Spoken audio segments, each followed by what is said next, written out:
สินค้าส่งขายปลูกพืชเต็มสวนปลอดสารเคมีสร้างดีหลากหลายในน้ำผู้ป่ามากมาย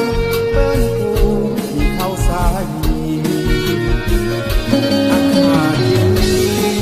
เมื่อได้เที่ยวชมตาคาทิวทัศน์สวยงามบาดตาสาวงามบาดถึงดวงใจ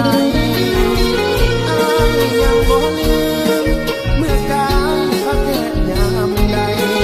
ห้อยหวานของน้องบอกให้ติดใจยามเมื่อจากมาน้องแห่เจ้าเอ๋ยขอด้วยคำลาหากมีวาสนา